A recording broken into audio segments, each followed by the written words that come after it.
Sachim Dafnun Bet Amud Bet, bonjour.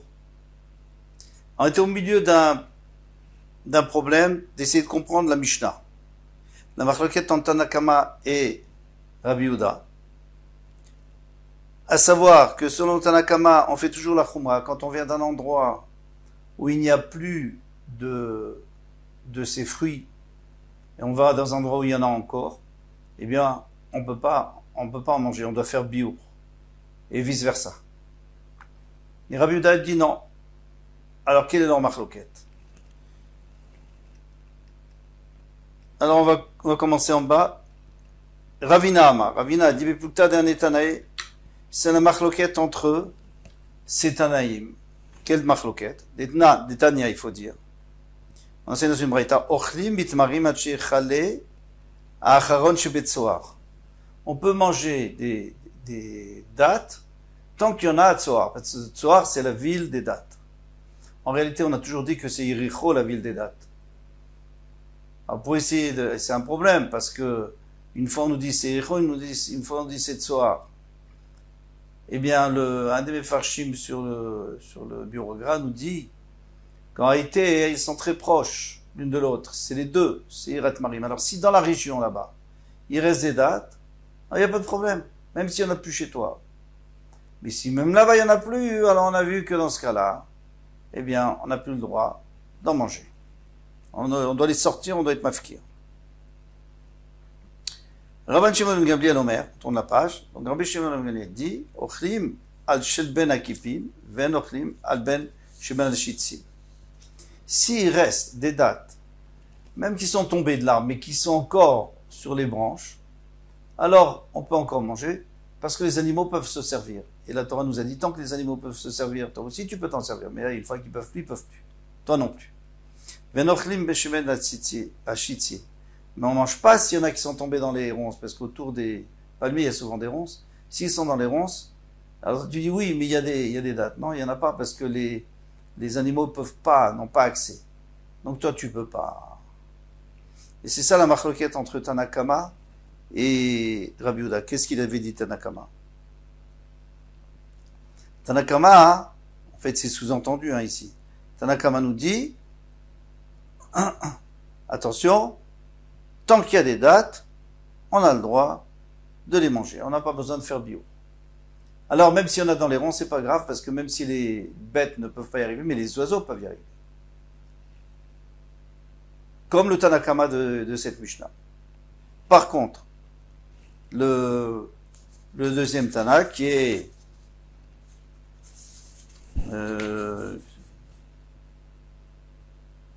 Rashbag, lui dit qu'à partir du moment où il n'y en a plus sur les arbres, il n'y en a plus non plus dans un endroit accessible, il n'y a que dans les ronces, on n'a plus le droit, on doit faire bio. Et c'est ça qu'il dit Rabbi Yehuda. Qu'est-ce qu'il a dit Rabbi Yehuda? Rabbi Yehuda Omer tse ve'avelach afata. Il dit va chercher là-bas dans les ronces, va chercher, tu peux pas. Apporte d'un endroit où on peut apporter. Mais si c'est d'un endroit où on peut pas apporter, eh bien, on doit faire bio. Je répète, bio, ça veut dire qu'on n'a plus le droit de les garder à la maison. Il faut les sortir, comme nous dit la Torah. Tant qu'il y en a pour les bêtes qui sont dans les champs, tu peux les garder à la maison. Une fois qu'il n'y en a plus, tu dois les sortir. Danatam, on enseigne là-bas. Shalosh haratzot, alors puisqu'on parle maintenant de bio, on va bien développer. Shalosh haratzot, les bio. Il y a trois, on va pas dire pays, trois régions par rapport au bio, par rapport à l'obligation de se débarrasser des fruits. On va expliquer Yehuda, Ve'ver Yarden, Ve'er Galil. Donc l'Eretz Israël est divisé en trois. Yehuda, la Judée, Galil, le Galil c'est là-haut, et Ve'er Yarden, de l'autre côté du Jourdain. Mais même dans chacune, il y a trois sortes de terrains. Il y a des terrains de montagne, des terrains de vallée et des terrains de plaine. Alors c'est pas du tout au même moment que les choses mûrissent, que les fruits restent, jusqu'à quand ils restent, ça peut être totalement différent. Alors pourquoi ils ont divisé en trois? S'il y en a 9 maintenant, il y a 3 fois 3, il y a 9. Après ils ont divisé en 3. Ils ont dit que tant qu'il y en a dans Yehuda, alors tout Yehuda peut manger. Tant qu'il y en a au Galil, alors tout Galil peut manger. Et tant qu'il y en a Ever Eden, tout Ever Eden peut manger. Répond Shiyu Ochlim Bekol Achat Vachat, Ad Sheikale Acharon Sheba. Il dit on a le droit de manger dans chacune de ces régions tant qu'il y en a. Mais dès qu'il n'y a plus dans cette région, on n'a plus le droit de manger. Pourquoi? Parce que les animaux ne vont pas les chercher dans une autre région. Ils ont peur de s'éloigner. Tant que c'est dans la région, ils peuvent aller d'un endroit à l'autre pour se servir. Mais si c'est dans une autre région, ils n'iront pas. Minanim, il est d'où sait-on cela?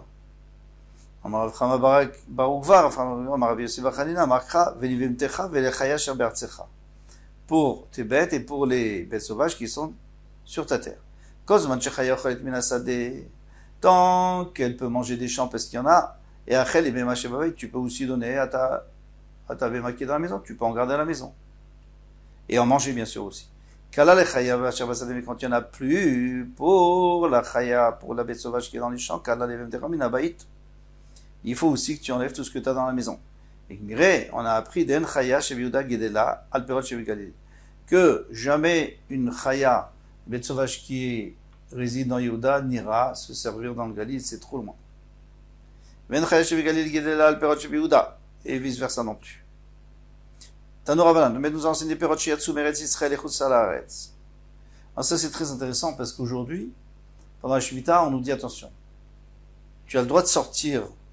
Par exemple, tu prends l'avion, tu as le droit de sortir uniquement ce que tu vas manger. Et tu peux pas faire sortir plus. Alors ici, il y a écrit que Perot Shiatsu Meretz Israël et Chutz Haaretz. Disons que tu en as sorti plus. Midbarim Bechol Makom Sheen. Alors là où tu es, tu les mets dehors et tu les rends efker et comme ça les animaux peuvent le manger. Rabbi Shimon ben Elazar Omer, il dit qu'il faut les rapporter en Eretz Israël. Midbaru Mishum Shenemar Be'artzecha. Parce qu'il y a écrit que c'est pour les animaux qui sont dans ton pays, pas pour les animaux qui sont Chutz La'aretz. Ha affecté. Dis, mais on a déjà utilisé Be'artzecha pour autre chose. On avait déjà appris quelque chose de Be'artzecha. Qu'est-ce qu'on avait appris? Be'artzecha, c'est pour nous dire, par exemple, les gens de Yehuda, ils peuvent pas compter sur ce qu'il y a au Galil ou sur ce qu'il y a à Ever Yarden. Alors il dit non, car Be'eretz, Be'artzecha, au lieu d'écrire Be'eretz, il va dire Be'eretz. Dans la terre, pourquoi Be'artzecha? C'est pour t'apprendre deux choses. Tu peux pas compter sur une autre terre et aussi que quand tu veux t'en débarrasser, il faut t'en débarrasser sur ta terre. Donc il faut revenir en Eretz Israël. Inami mais Asher Be'artzecha, parce qu'il écrit Asher. Pourquoi il écrit Asher? Asher, c'est en plus, c'est pour t'apprendre. C'est le deuxième. C'est deux drachot. Rav Safra nafak meretz Israël le Chutz La'aretz. Eh bien, Rav Safra est sorti d'Eretz Israël en Chutz La'aretz. Ava be'ade garba de chamra. Il avait une jarre de vin qui contenait Efa. Alors Efa, c'est une marloquette, toujours la même marloquette dans Rav Menaï et le Chazonish, entre 25 litres et 43 litres. Donc il y avait du vin, des Khamra des Shvit, il y avait du vin de Shemitah. Et maintenant, il s'est rendu compte que c'était terminé, le vin était épuisé. Le vin en Israël était épuisé. Alors, qu'est-ce qu'il doit faire? Il doit retourner ou pas? L'avou Be'adeh, Ravuna, Bered Ravika. Il y avait Ravuna, le fils de Ravika, Kana, qui étaient les élèves de Rabbi Avahu. Amar Léo, il leur a dit, Ika des Shamiele, Mine de Rabbi Avahu. Est-ce quelqu'un qui a entendu les paroles de Rabbi Avahu? Alacha qui est Rabbi Shimon ben Elazar. Est-ce que l'Alacha est comme Rabbi Shimon ben Elazar, qu'il faut retourner en Eretz Israël? Moi, ça m'embête de retourner. Olo, ou pas. Amarle Ravkana. Ravkana dit, Achi Amar Rabbi Avahu. Ainsi a dit Rabbi Avahu, Alacha qui Rabbi Shimon ben Elazar, tu dois retourner. Amarle Ravuna, Bered Ravika. Achi Amar Rabbi Avahu. Non, Rabbi Avahu a dit au contraire. Alacha qui Rabbi Shimon ben Elazar. L'Alacha n'est pas comme lui. Et donc, tu n'as pas besoin de retourner. Amar Rav Safra. Rav Safra a dit, donc il avait sa cruche de vin, il était content quand même d'avoir entendu qu'on n'était pas obligé de retourner. Écoute, Haklala, il faut que tu saches une chose. De Ravuna Beader. Ce klal de Ravuna entre tes mains. Alors, ce qu'il a dit Ravuna, la règle de Ravuna, il faut la respecter. Donc, j'ai le droit de continuer et de ne pas rentrer en Eretz Israël. Les Dayek, les Gamar, Shmateta, Mipoumé, des Rabé.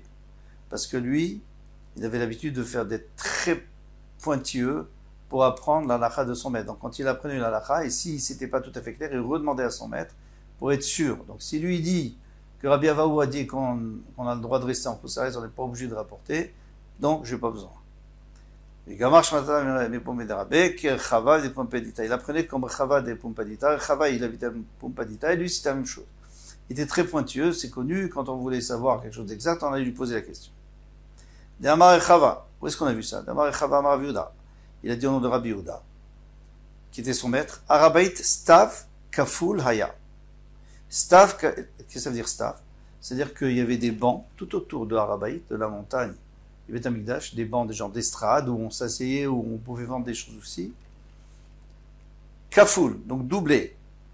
Stav, les stav. Un à l'intérieur de l'autre. Il y avait deux ronds, un plus grand, un plus petit.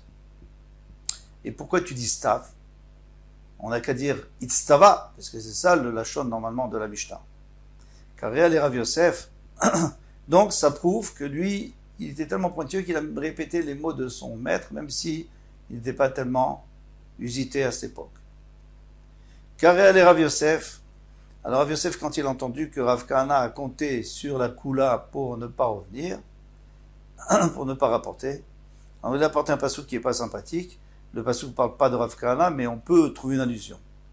C'est Hachem qui se plaint, il dit Ami, Be'etzo Ishal, mon peuple, l'Israël, il crée du bois, des idoles en bois, et après ils demandent à leurs idoles, ils servent leurs idoles. Ou Makelo Yagidlo, ils demandent à son bâton ce qu'il doit faire. C'est-à-dire qu'ils n'ont plus confiance en moi, ils n'ont confiance que dans la Vodazara. Mais Makelos, ça peut aussi vouloir dire celui qui fait la Kula. Quand le Mekel, l'Omagidlo, c'est-à-dire que Rav Kahana, lui, il est content, parce qu'on lui a fait une Kula, alors il dit oui, alors je peux compter sur Ravuna. Ravilae Katz Kafniata. Donc il a coupé un régiment, si ça se dit, un régiment. Est-ce qu'on peut dire ça pour les dates? Je pense. Il a coupé un régiment de dates pendant la Shemitah. Des Shvites. Et Chiavidachi. Et il les a jetés. Comment il a fait ainsi? Le Ochlam Arachaman avait le Efsed, il a écrit, il faudra le manger, mais il ne faut pas le jeter. Et pour l'instant, on ne pouvait pas manger, c'était pas mûr. Et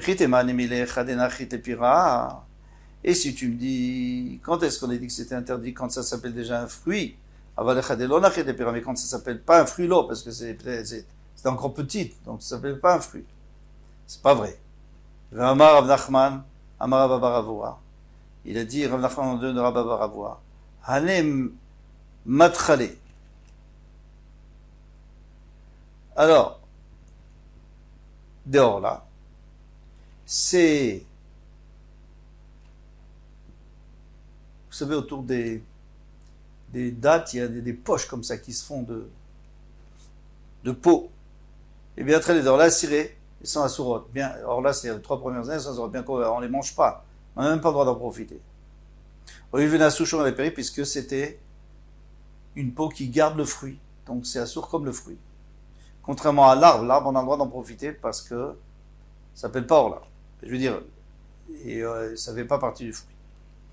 Mais chomer les péri et matou hava bekoufré. Mais quand est-ce que ceux qui gardent, donc le gardien du fruit, quand est-ce qu'il est bécoufré?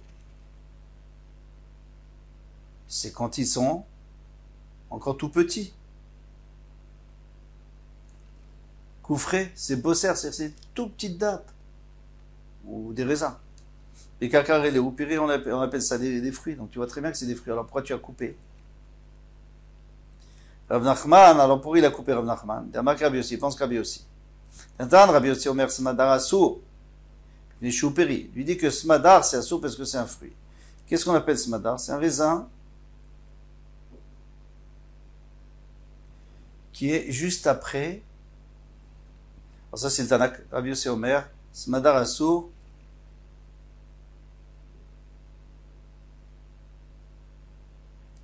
C'est un fruit dès qu'il y a la fleur qui est tombée. Au Pligé Rabbanane, les Chachamim, ils sont machloket avec lui. Pardon, c'est pas Rav Nachman qui a coupé, c'était Rav Hilaïe, excusez-moi. Et lui, alors Rav Nachman lui pense comme Rabbi aussi qu'on n'a pas le droit. À partir du moment où c'est un tout petit fruit, là, on n'a pas le droit.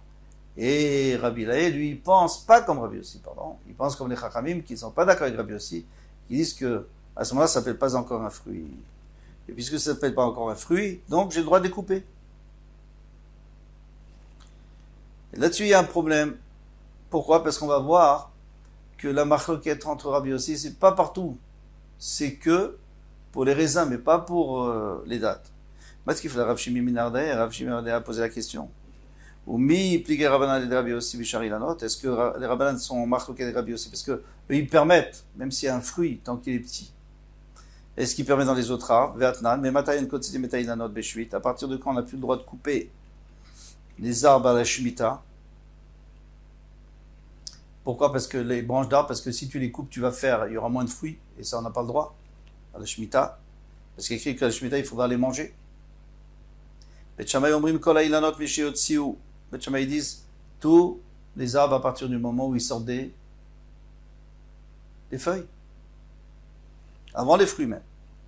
Ou Betel omrim, ils disent, achaouvin misheyisharashu, sherou, pardon.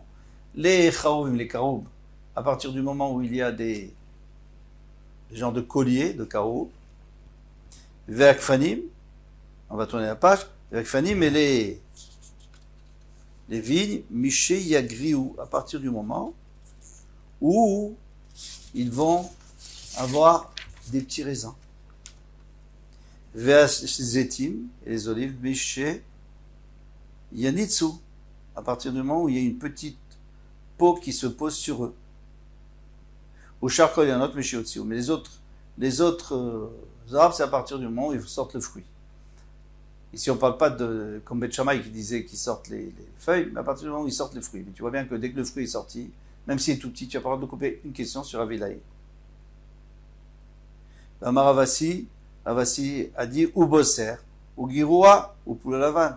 Il dit bosser. Chaque fois qu'on voit bosser, c'est les petits raisins. Eh bien, giroua, c'est la même chose, c'est les petits raisins. Ils ont la même taille. Et poulalavan, la fève blanche a la même taille. Poulalavan, salkadatar, tu crois vraiment qu'on parle d'une fève, mais une fève, ça pousse pas d'un arbre. Et la ema shiro qui poulalavan. Sa taille, c'est la taille d'une petite fève, ou d'un petit pois, blanc. Ou man shamatle de amar bosser in smadarlo. Et qui a dit que bosser, oui, donc bosser, ça s'appelle un fruit smadar, non? Rabbanan. C'est des Rabbanan. Ils disent que smadar, c'est trop petit. Bon, mais Vekat a des charcoles et notre méché au-dessus, mais pourtant, pour les autres arbres, ils ont dit, à partir du moment où il sort le fruit, donc quand il est tout petit. Alors tu vois bien que les Rabbanais ils sont d'accord avec Rabbi aussi pour les autres arbres. Alors sur qui tu comptes toi, Rabbi Laé, pour couper tes dates?